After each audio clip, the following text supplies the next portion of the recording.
forever war. Reuters. They're printing the article now. What the hell is that, Nick Fuentes? I mean, this is just, it's like Trump is an old barn burning down in lifetime. Yeah, it's a sight to behold, especially for us. I think that a lot of people got red-pilled after the pandemic. Maybe they don't realize the gravity of this, but this is just like, what else is there even to say? I mean, at this point, this is the same guy that came down the escalator and said the war in Iraq was a big mistake. We should have never been there. We knew they had no weapons of mass destruction. And now he says we're fighting a forever war against Iran for regime change. You know, you just have to shake your head and you wonder how people are still on board. That's honestly the worst part is you go on Twitter and people are still making excuses. They say, oh, it's about China. Well, we'll wait until there's boots on the ground. You go, really? I mean, I don't know what people need to see for them to realize that we got tricked, we got betrayed. Now we need to try something else. But yeah, it's shocking to hear these things. He goes, I don't have the yips about boots on the ground. You don't have the yips. We're going to deploy to the Middle East again? Seriously? And then they say, we can go indefinitely. We're going to fight forever.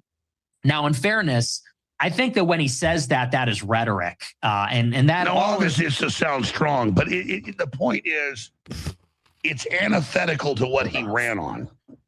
Yo, right. And shout out to my man Sid. Hold on here. I mean, because and shout out to Sid. He says, "Are you voting Republican in the midterms, bro? I'll be real with you. If this war is still carrying on and they do not recover none of the economic gains at all, and we just end up spending more on war, losing more lives, and then start bringing in, refugees and all that good stuff. I'm real with you. It's done. It's done. And I'm not most likely not gonna. It all depends. Maybe if Massey, I don't know. I can't vote for Massey in the midterms, but as far as Republicans go around where I live, bro, I'm in a red state, Ohio. Yeah, most of these guys are on that neoconservative wave, and nobody's speaking up about it. So I'm out. If this is what y'all gonna do with Republicans, I'm out. Y'all got it. I'll wait till 2028, and hopefully we got a real one coming up then. But until then, y'all got it. I'm out. Shoot, I ain't gonna keep voting for more war, more tax dollars being spent, and then more lies y'all gonna tell us. And then when we catch y'all on a lie, y'all want to call us un-American. I'm not voting for that. Like, kiss my ass. That's what the Pentagon wants, is a 20-year war like Afghanistan that's just a big moneymaker. It is antithetical. And here's the thing. Trump can gesture and bluff all he wants, but we are in the war and we're getting drawn in. So the problem with those kinds of things is, the Pentagon is going to take that and run with it. You give them an inch, they're going to take a mile. Well, yeah, let's be clear. Let's go to break and talk about this. It just blew me away. I mean, the Iranians lost 2 million people. That's World War I numbers in the proxy war with Iraq against Iran backed by us. These people do not fuck around. Yeah, a bunch of high school and college kids are out running around protesting. They're not going to kill people, folks. The Muslims are willing to do it. And they're not the retards like the other Muslims. We'll be right back. I am cutting this announcement to our VIP members and for the great customers. Well, damn, Alex. Tell us how you really feel about Muslims. But Alex is a Christian supremacist all the way through. I mean, look, man, if it ain't Christ is king, boy, you ain't living the right way in his eyes. In his eyes. Because trust me, he has a crazy, he don't like Muslims either. I mean, come on, he had Tommy Robinson on. And, bro, them two just had a nice little, we hate all the Muslims in the world type of little, I'm be real, get together. Little party. It was the F Muslims party with Alex Jones and Tommy Robinson. You know what? I'll react to it. Why not? I'll react to it later on. It still was a good interview because I ain't gonna lie. As much as I don't like Tommy Robinson's, blanket hatred of Muslims, I'm be real with you. I respect the journalist work that he did exposing what was going on with the Pakistani rape gangs and all that good stuff because that needed to be addressed. But we can't frame those people as all Muslims, though. That's just ridiculous. There's a lot of subgroups, but there's people that are just zombies, NPCs, and don't care. There's people that calculate whatever the current power structure. A shout-out said, he pretty much said, what if the Democratic candidate is against war?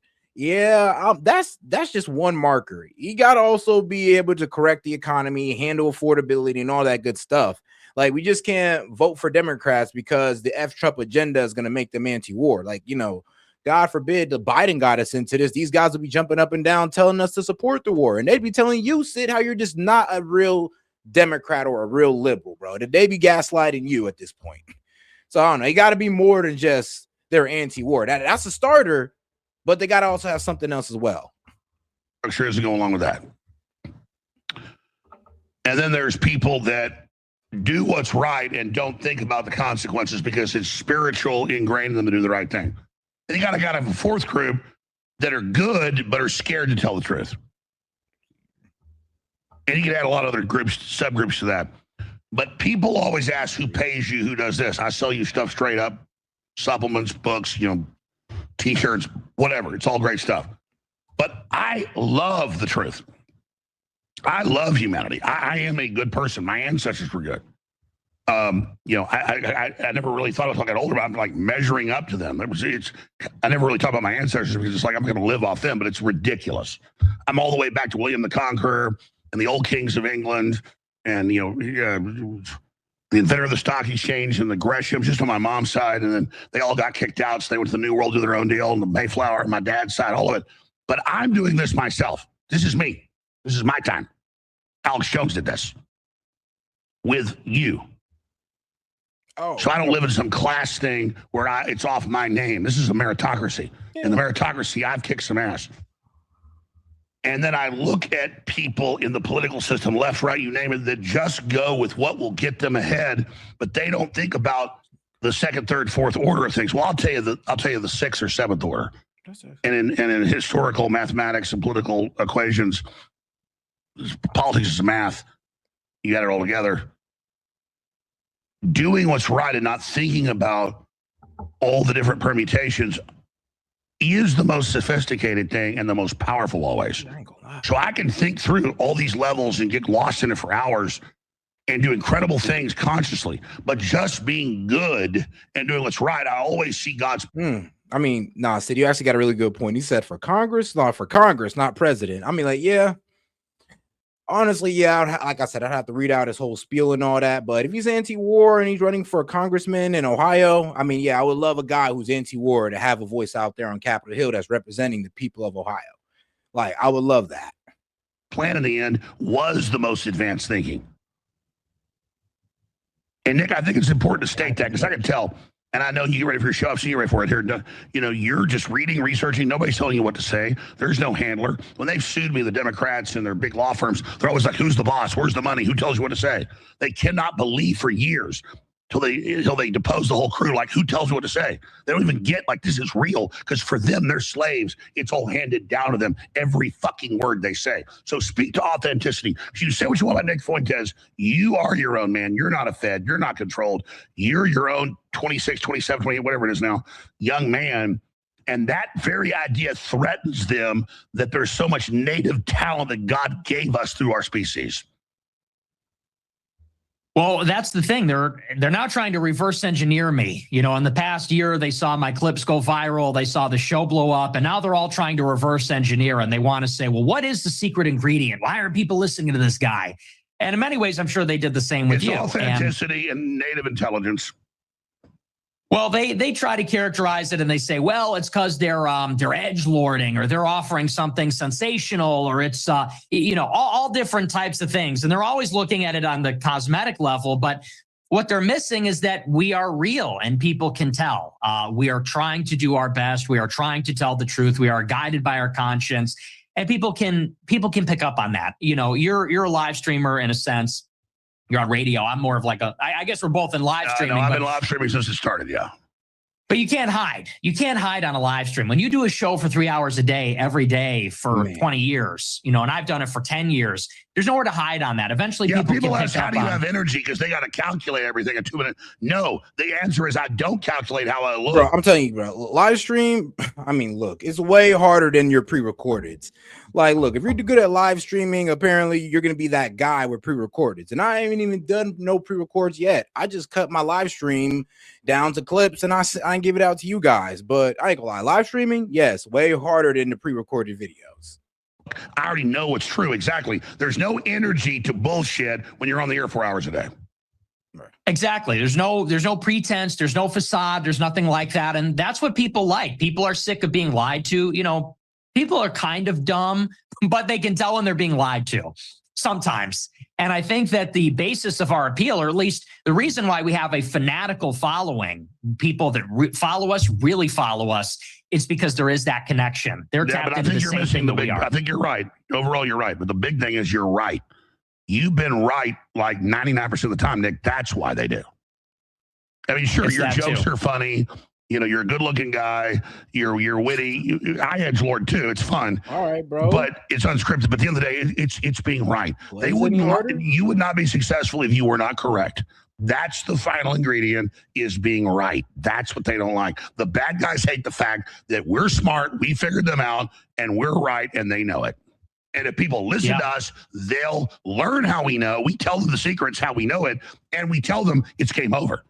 That's why I keep harping. Look how accurate I am. I said Saturday afternoon, 3 p.m. I bet there's a sleeper cell Muslim attack, and I bet it happens tonight. Probably Austin, Texas, or Dallas, or Houston. It happened. It just, people ask, how did I know that? It's just, I can just see all the pieces. I mean, come on now. It's just so convenient. Like, oh, we're going to war with a Muslim nation. You know what? Just to get more of the public on our side, let's have some black guy wear a shirt that says property of what? Allah or something like that, or property of Islam. Let's have him go out there and do a mass shooting. Right? All right, cool. And this is how, and we're going to false flag it. And this is how we're going to get more people to hate Muslims. And there'll be more all in on this war, and they won't shed a tear when they start seeing innocent civilians die. I mean, this is how we do it, guys. This is how we sell war to the people. You got to have a couple false flags. You can't do it without a false flag, or you can have a bunch of angry ass tree huggers in the street. And I ain't trying to deal with that. Well, that's pretty much what the Pentagon's saying. You're right. It's the truth. It's fundamentally, it's the truth. And that's our biggest secret weapon, I think, that we have. So where does this go forward? I want to play a few clips of the Zionist Greater Israel. Anything you want to say, just say it now. Because I've been asked the questions. You're very nice. I've told you be aggressive like you're on your own show. You're very, very deferential on mine.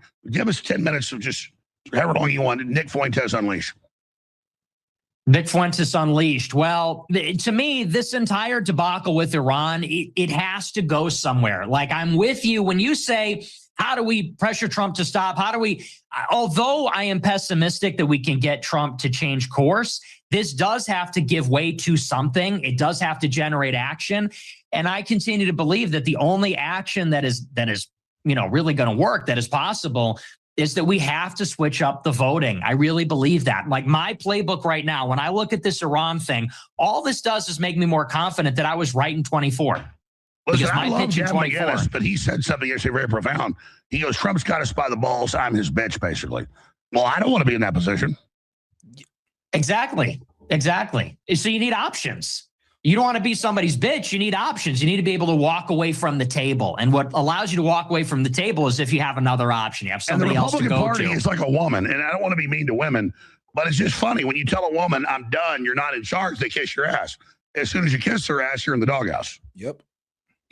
Yeah, that's a weird psychology. It's any negotiation. Any negotiation is like that. It's all a power dynamic. It's all about, the coincidence of wants. And so they want our votes. We want them to work for us. If they don't work for us, we can't give them our votes. And if we're not going to give them our votes, well, we should just throw them to the other side. Is it with I get Israel swinging its dick around to piss everybody off. But what about Israel bragging they run us here domestically? That's not good. I mean, what's the chutzpah point? Yeah, so I think that Tucker might be onto something when he says that the reason they do this is because they want actually to bait and incite people to freak out. And there's sort of like a subtle distinction here. Then certain groups can say, oh, there's all this anti-Semitism, and people usually stop there. But you got to consider the Jewry in Israel is distinct, although related to the Jewry in America. The Jews in Israel, I think their desire is to see the American Jews move there. I think their desire is to see. I mean, that's why they're clearing out the West Bank. I mean, that's what was, I'm gonna be real with you. That's Trump's Gaza plan. Clear out the Gazans, rebuild it, and now we're gonna put a whole bunch of Israelis in there. That's what they're doing with the West Bank now, kicking Palestinians off their land and putting, American Jews in there. I mean, they're doing it right now. American. Yeah, they see themselves as the Ubermenschen. Yes. And so I think it is in their interest to generate Jewish nationalism. And Jewish nationalism is a response to anti-Semitism. That's so why they can Israel put out all this bombed stuff. Baghdad, bombed Madrid in the 50s to make Jews and blamed it on communists to make them move to Israel. Exactly. And similarly in America, all the so-called anti-Semitism is pushing the American Jewish community into the arms of Israel, either moving there or supporting them or, getting involved in activism. So I think to the extent that there's a play there, I think that's pretty clearly what it is. There's a symbiotic relationship. Well, look at how Israel funds Al-Qaeda, funds Hamas, creates them, all that, the elements running it. And I'm not saying do this because I couldn't do it either, and the Muslims, obviously, on average, are so emotional, so it's impossible. But if they Mahatma Gandhi or Martin Luther King them or Jesus Christ them, Jesus knew what to do. Imagine if no one fought Israel and everybody just stopped. Well, then Israel would just stage stuff and say they did it. So it doesn't matter. It doesn't matter. They would just blow stuff up and say they did it. I mean, it's just. Oh, wow. He's like, well, I mean, everybody's kind of waking up to what Israel be on. It's like, bro, even if all the Arab countries left them alone, Israel will still start false flags and say that they did it, and they start attacking. What if you could get everybody to stop fighting Israel? Dude, they try to drag us into a war before. Yeah, when they attacked the U.S. Liberty. That would be the key to shutting it down. U.S. Liberty. See, I don't know if that's the case. If it's just a matter of getting them to stop fighting, I think that. No, but you get what I'm saying. They fund the radical Muslims to get attacked, right? And stood down on October 7th. Obviously, it's academic. What I'm saying, it's not going to happen, right? They fund the radical. Yeah, I think the solution. I mean, all right, what he means by they fund the radical Muslims to attack and then complain about October 7th. I mean, yeah, the Bibi Netanyahu or Israel definitely did fund Hamas through Qatar, and Qatar got it in handwriting that they received money from Israel to give to Hamas. So yes, they basically did help fund October 7th. Solution is that we need a movement that is actually restricted. Oh, and you know what's crazy? They paid them in American dollars, by the way. So interesting, right? Not the shekels, but American dollars, which I guess makes sense for arms trade and all that. Training Israel, like it needs to go further in the sense that that shows you what they're scared of. They got 20 states or 23 to pass laws that if your city condemns Israel and genocide, they don't get state funds. That's unconstitutional. Yeah. Exactly. They're really worried about boycotts. Well, and in particular in the national security apparatus, they don't want anybody in the National Security Council or the Pentagon that is going to tell the president you need to restrain Israel, because they're driving the conflict. I said it on my show the other night. If it was up to Washington and Tehran, they would have made a deal because it's in both of their interests and there is enough overlap there. It is Israel that doesn't want the peace. So what's the answer? The United States needs to use its leverage over Israel and say, look, we pay for your military. We protect you from sanctions and from the UN and the rest of it. You have to do what we say. You have to listen to us. You're not going to go into Iran alone. You're not going to sabotage our diplomacy. You're not going to go out there with these provocative statements and threaten Iran while we're trying to make a deal. And if you wanted to actually have peace, if Tehran and Washington were to make a deal, that is the necessary step. As a matter of fact, that's the only step. Because I said before you came on, I was going to say this and I didn't. Maybe I'll shoot a special report today because I have a lot of sources. I don't want to give them up. But a lot of it came out in the newsletter, so I can say it now. Trump's doing face saving right now, saying, no, I made Israel attack first. Well, the Pentagon's like, no, we didn't want to attack during the day. And Rubio's like, yeah, they did it. Sorry. They're all freaked out about this. I know the chairman told him privately, he came on the news, this is a bad idea, don't do it. We'll follow your order though, sir. But here's 70% bad options. We say don't do it. Then I confirm with others that Israel, basically Trump was like leaning on not doing the attack, so they did this. Now Trump is face saving because he wants to obviously do that, and that Trump got really pissed off. There's photos of him screaming at Hegseth, who I think overall is a good guy. But the bottom line is that I've confirmed that Israel is basically in control of our foreign policy by our own posture to be allied with them, and that is uncontrovertible. Because now they're trying to do damage control. Oh, no, Trump gave the order. No, our very doctrine is if Israel's attacked, we attack. And so thank God Russia's not following its agreement with Iran or China, or we'd be in war with them right now. So it is a fact. And then the neocons, the Israel lobbies, all over the internet attacking anybody that points this out and tries to say it's not the case, while Netanyahu brags about it. So, I mean, that's the big news. I'm not even defending Trump. It actually makes him worse. that it is now literally true. What I claimed, well, I wanted to claim wasn't true because I don't want to believe it.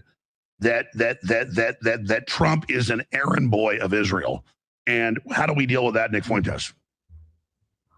Well, if Trump is an errand, damn, not the meme. That's crazy, not the meme. But all right, guys. Oh, and let's not forget to double tap that screen, like the video, and let's not forget to support the show with either a gift or a super chat. Any question, comments, jokes, or disagreements, I'll be happy to read it out loud. And we're about like what, $58 away. So let's see if we can get these call in. Let's see if we can get the call in open within, I don't know, the next hour. Let's keep it going. boy for Israel, then you got to shut down his government. And that means you got to go into the midterm. It is now literally true. What I claimed, well, I wanted to claim wasn't true because I don't want to believe it. That Trump is an errand boy of Israel. And how do we deal with that, Nick Fuentes? Well, if Trump is an errand boy for Israel, then you got to shut down his government. And that means you got to go into the midterms and you got to get the Democrats in. And the Democrats hopefully will impede the administration. That's what they're going to do. They're going to launch investigations, subpoenas, select committee, all that kind of stuff. And they're going to grind it to a halt. And I'm sorry, that was funny. That was funny, though. Even Trump woke up and was like, but hold on, I thought we destroyed their missile program. Up. Ayatollah dictator. Like, there you go. Man. You know, if Trump is an operative of a foreign government, consider that he's forfeited his entire mandate. Because his whole basis of support is that he's America first, MAGA. He's not like the other politicians. Okay, well, if you're an errand boy for Israel, if you're a puppet of the Jewish state and you're bringing us to war for them, that's not like a small thing. That's not like a little bit of foreign aid. We're going to war on their behalf. He has to be opposed. And a lot of people don't want to take it there for one reason or another. But, I don't know what the option is. I don't know how you work with that. If you're America first and Trump is Israel first, well, that's not exactly a divide that can be bridged. There's not actually a middle ground between like, no, I totally agree. So let me give you the good news. From my sources, there are many, Pentagon, White House, you name it. This is a firestorm. Trump is really pissed off. He doesn't even know what he thinks. That's why all these messages, notice the last few hours, the messages are all schizophrenic. Have you noticed that? Yeah, all over the media. So that's good news, at least. I think we've got to. What would you? I'm telling you, Trump will end up probably seeing this because they respect you. I've met with them and stuff. I told you off record. Like they've seen the algorithms. They're paying attention to you, son, and I mean that in a nice way. What would you advise the president to do right now? Well, it's tricky because we're in. So, you would have said never go in, but we're in now. Now that we're in, I think you got to hit Iran really hard and then you try your best to leave. But, again, it's like I said before, Israel's going to want. The best thing that would probably work for us is just grinding down their military capabilities and then walking off. And we just said that was a win. We don't get no regime change. We just sit there and we frame it to the American people that, grinding down their military capability is the win. And then we leave. Want us to push deeper and deeper into this until we have a full-scale regime. That's all. And we win, put assholes in to do it again. Right. So you got to back off. You got to let the Iranian regime reconstitute itself and restore order. Because if the Iranian security architecture is not going to rule the country, then who is? There's nobody else. So it's that's what Aaron Prince said 2 weeks ago. Same thing. Everyone has. I mean, it's just obvious. This country has 90 million people in it. Their economy's already collapsing. If you don't have the IRGC running the country, it's just going to be a failed state unless you have an alternative, which they don't. So that's who's going to prevail. And so you need to just war crime to go wreck this state if you don't have an alternative. I think. So, yeah, I think so. This is shaping up to look like Syria or like Libya, one of these places where it's like the worst humanitarian crisis in the world, because who's then going to provide all the services and the goods, and who's going to provide for the logistics and infrastructure, security? Well, I've seen Israelis on a bunch of interviews say, we don't care about the Iranians. Screw them. Wreck it. We can't be part of something like that. Yeah. Well, and this is the Jewish holiday of Purim. I believe it was yesterday, Purim, which commemorates the victory of the Jews over the Iranians, and they celebrate their victory by killing 75,000 Iranians just on account of. They already won, they already got through Kai, and they just killed a bunch of them anyway. So they view them as the Amalekites. and the Amalekites kill the women, kill the children, kill everybody. That's who we're dealing with here. And people say it's the Khazar mafia. People say it's the Masons. This is out of the Old Testament. This is out of the Talmud. It's Jews. It's Israel. And that's what they have in store for the Iranians. They love, just like in Gaza, they love to see it. So, all right, I had like 50 clips, and I should have played this with you. But Nick, things are quick, you got to come back sooner. I'll come on your show if you want. You got to come down to Austin. You're dead on. You've been totally vindicated. My respect level wouldn't be even higher. Here is the former Israeli prime minister, total Rothschild operative, Naftali Bennett, just days ago saying, when we're done with Iran, Turkey, who has the biggest army in Europe, this just shows the Israel project. Like I said, I told people Saturday, I said, it's the next country, and we're supposed to now go to war with Turkey. I mean, this is bullshit. Yeah. Play that and then go to the clip of,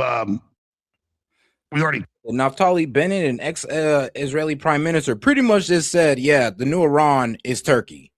So, like I said, they want beef with every Muslim country, and it don't matter if they got to manufacture it or honestly, or just go ahead and start ish with them. That's it. They don't care. They're going to get what they want, and they're going to try to pull off their greater Israel, like it or not. What do you take? If you're a Zionist, I guess you like it. I hear you talked about it in your show. I saw you. But Huckabee going, yeah, Israel could take it all. I mean, and half the countries are allies of Israel. This is like, yeah, I love my neighbor. He's my friend. I'm going to eat him next week. Here's the clips. A new Turkish threat is emerging. I want to be very clear. Turkey and Qatar have gained influence in Syria, are seeking influence elsewhere and everywhere throughout the region. And from here, I warn, Turkey is the new Iran. Erdogan is sophisticated, dangerous, and he seeks to encircle Israel.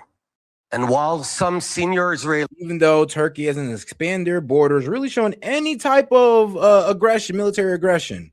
But hey, I guess we're just gonna believe Israel and just believe that, oh no, they're down there in the new Iran, they're the biggest threat now. Oh, this Erdogan guy is now a fascist Muslim dictator, right? That's what's coming next. Please, we're on Qatar's payroll, Bruv. Qatar and Turkey. Well, they just work with Turkey to overthrow the Syria Islamic last year. Brotherhood. Bro, most of our AI companies are on Qatar's payroll. What about that? Monster that is growing and eventually might become as dangerous as the one created by Iran. Turkey and Qatar are gaining influence not only in Syria, but also in Gaza, through the front door. If Israel just stopped now, and everywhere, and trying to create a they've new won, they could be chokehold. successful. They're not going to stop. Turkey is trying to flip Saudi Arabia against us and establish a hostile Sunni axis with nuclear Pakistan. You've appealed to Genesis. Genesis 15 says it's Abram, it's pre-Abraham, it's Abram, receives from God the news that his descendants will inherit the land. And you tell me as the theologian if I'm getting this wrong, but from the Euphrates to the Nile. I think that's right.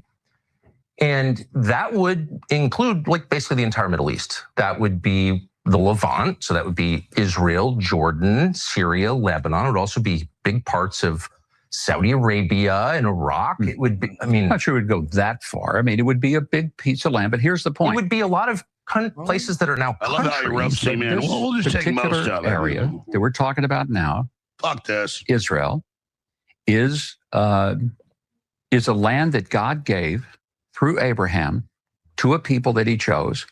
It was a people, a place, and a purpose. We can look at it that way. Christian Zionism, I want to go back because that's where we started. I'm not going to let you off on this because you have said it 3 times that God gave this land to this people. And so it is entirely fair for me with respect to ask, what land are you talking about? Because I just read Genesis 15, as I have many times. Mm-hmm. And that land, I think it says, from the Nile to the Euphrates, which is, once again, basically the entire Middle East. So God gave that land to his people, the Jews, or he didn't. You're saying he did. What does that mean? Does Israel have the right to that land? Because you're appealing to Genesis. Yeah. You're saying that's the original deed. It would be fine if they took it all. What did he say? Like, are you serious, bro? Like, What did he say? it'd be fine if they just took it all? All right. Okay, but these Muslim countries are, but it's the Muslims trying to take over the world, even though they haven't expanded their borders not 1 inch in the past 5-10 years. But Israel sure has. But no, it's anti-Semitic to call them out. No, it's the Muslims trying to take over the world, even though their land is the one in danger right now. That's hilarious, guys. Keep up with that one, okay? Yes, it's the Muslims that want to take over the world, but their land is the one getting snatched. Oh my God. I see it now. It all makes sense now, right? Of course not. Play that again. Back it up 10 seconds. So here's the deal.